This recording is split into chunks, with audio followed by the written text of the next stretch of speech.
Welcome to another episode of CN Talks.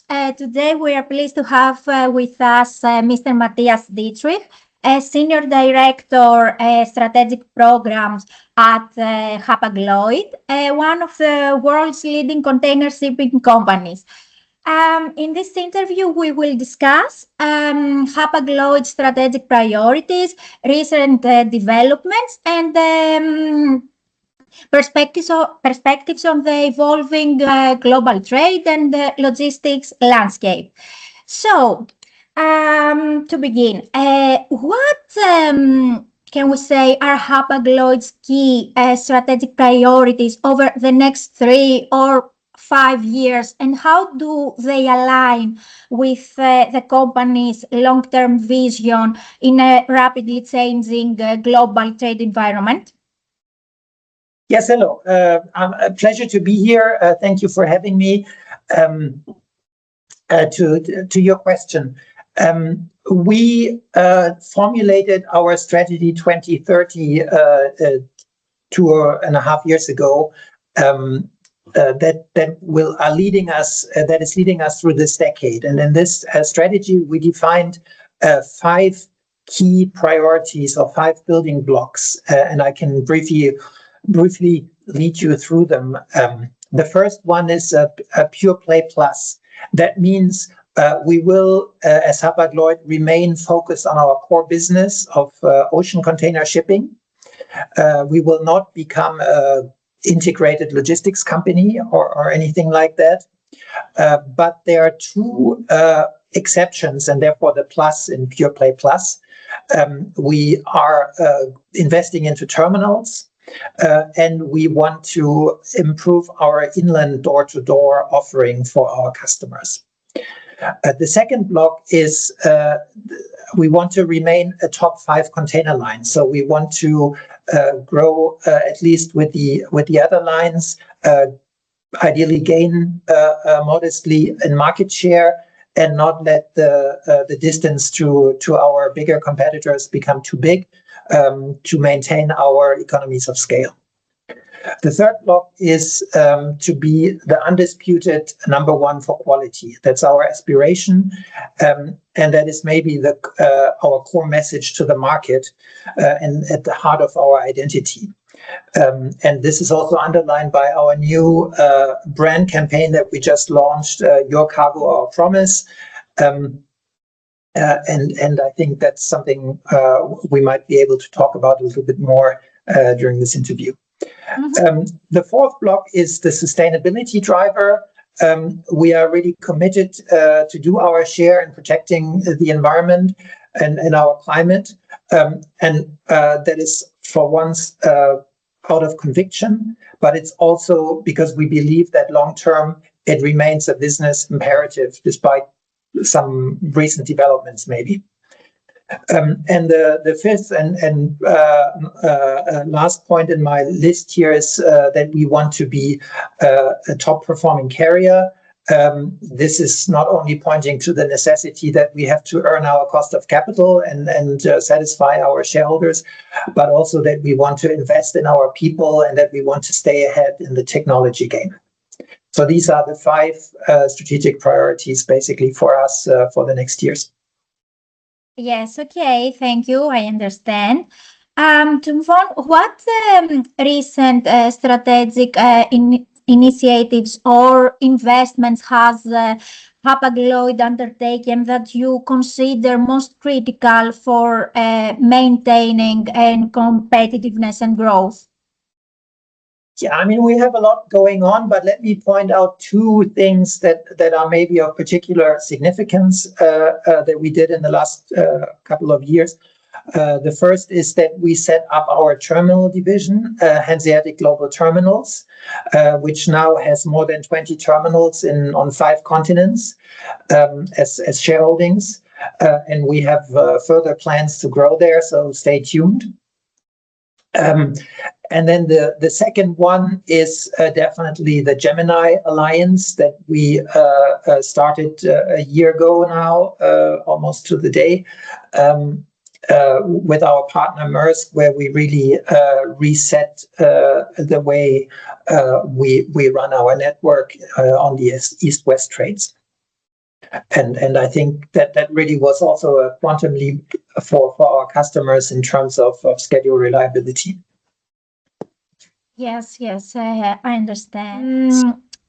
How do you see current geopolitical tensions, trade policy shifts, and regionalization trade reshaping global container shipping and supply chains? Yeah, I mean, our experience is that with all the geopolitical tensions that you mentioned and that we certainly all felt and read about, the market has been remarkably resilient. So we have seen continued growth throughout all these years. We have seen some shifts in trade patterns, some trades growing faster than others. But so far, we have seen a relatively stable market on the demand side, and we expect this trend to continue.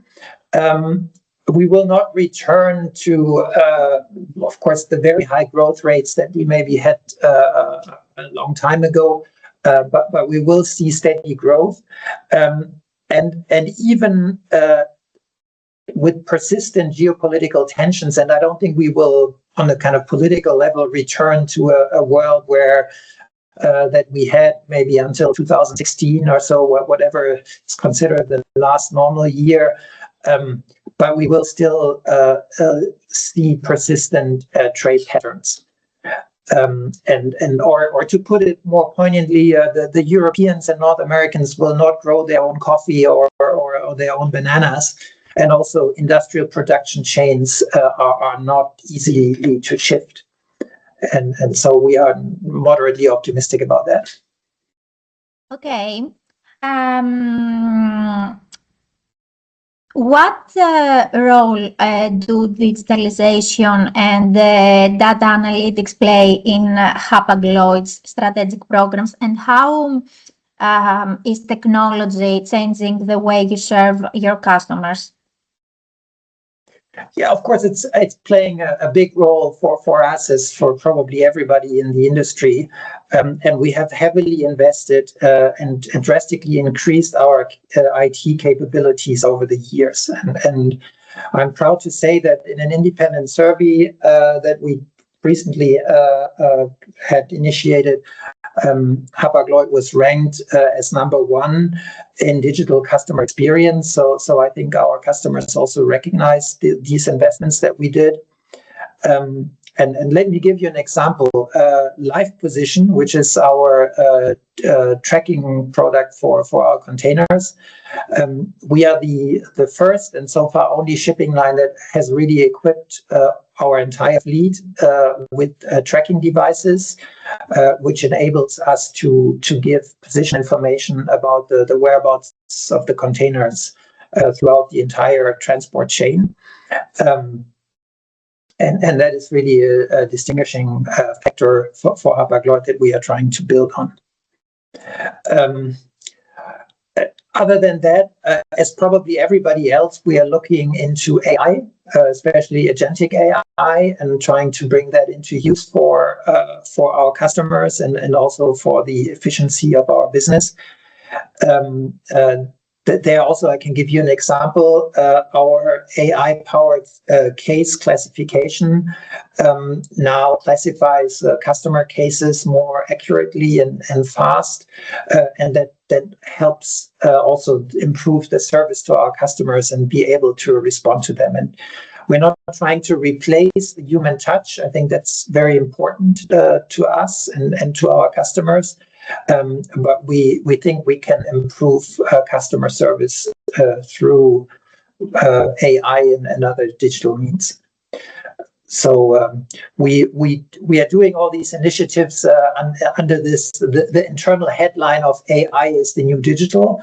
So everything will probably move to AI-empowered systems over the course of the next years. Yes, I understand, and this is so important. shipping faces increasing pressure to decarbonize, as we know. How is Hapag-Lloyd approaching sustainability, and what are the main challenges and opportunities in this transition? Yeah, I mean, as I said, decarbonization and sustainability is one of the 5 core pillars of our strategy, and we remain committed to that. We have a goal of being net zero in terms of greenhouse emissions by 2045. And on top of that, we also want to reduce our absolute emissions by 1/3 until 2030 compared to the 22 baseline. So that is a really ambitious goal, and we're endeavoring to achieve it basically through 4 levers. The first is the fleet renewal, replacing older, less efficient ships by newer, more efficient ships and bigger ships that have then a per TEU higher efficiency. The second one is to upgrade the existing fleet with measures that reduce consumption and emissions. The third one is the network efficiency, which is basically adjusting our routing and speed and port rotations to be more efficient in that regard. And then the fourth lever, which has to kind of then bring us to zero, is the alternative fuels, sustainable fuels, where we are already securing long-term supply agreements for green methanol, for example, and we are investing in dual fuel ships that can also burn these fuels in the end. We are aligned in our goals with the Paris Agreement and the 1.5-degree pathway. And despite some challenges that we see with the postponement of a decision by the IMO for the net zero framework and so on, we are still committed to continue on this path. Okay. We spoke about how you're serving customers. Right now, how are customer expectations evolving, and how is your company adapting its service offerings to deliver greater reliability, transparency, and value? Yeah, I mean, customer demands are always evolving with technical progress, which is valuable. But at the same time, we also see in our market research that some basic things remain stable and consistent over the time. And that is that there is a sizable segment of the market that values quality, and that is not only looking for the cheapest price, but that is looking for good quality service. And that is then again at the core of our strategy to target that market segment by being a quality carrier for this customer segment. And there, within the kind of realm of quality, I think the most important element is the quality of the physical product, which basically means the schedule reliability and more importantly, the on-time delivery of the container on box level. And that's where we are very happy to have made a quantum leap really with the Gemini Corporation, where we have achieved the 90% schedule reliability that we targeted. But we are not going to stop there. We know that in the non-Gemini network, we still have some potential to further improve. And also on the box level, we know that we have potential, and we have actually made some improvements there last year already, and we want to improve further in this regard. In parallel to that, we are improving also our kind of customer service, which is not the physical product, but more how we interact with our customers, and our digital product along the quality promises that we are publishing and that we have basically given as a commitment to our customers. Okay. You mentioned before Gemini service, Gemini cooperation. So following the limited return of Gemini service through the Red Sea and Suez Canal, what strategic considerations and risk assessments is Hapag-Lloyd taking into account in resuming regular sailings, and how does this align with its broader approach to partnerships like Gemini cooperation and managing geopolitical uncertainties? Yeah, I mean, let me say that the first priority that we have is always the safety of our crews, of the vessels and the customer's cargo. And we will never compromise on that, especially when human lives are at stake. So this is absolutely the guiding factor. Having said that, we are, of course, continuously monitoring the situation, not only in the Red Sea, but in all kinds of areas where there might be dangers. And in a more uncertain world, we will probably have to continue to do so. And based on the careful risk assessment that we did jointly with our partner in the Gemini Cooperation, we came to the conclusion to bring back one service through to the Red Sea, through the Suez Canal, with certain precautions. And we will continue to look how this goes, and if the conditions remain stable and permit, we will evaluate the gradual reintroduction of additional services. I think that the first ones would be the SE1 and the SE3 at a later stage. Yes, okay, I understand. Safety is the key, as we know.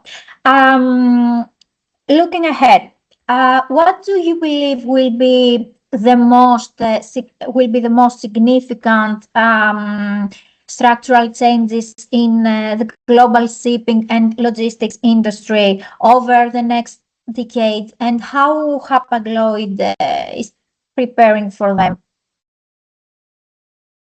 Yeah, I mean, I will be careful with my answer because structural changes are very hard to predict, and we humans are not very good at that. And who would have predicted the pandemic and everything that then happened to the shipping industry?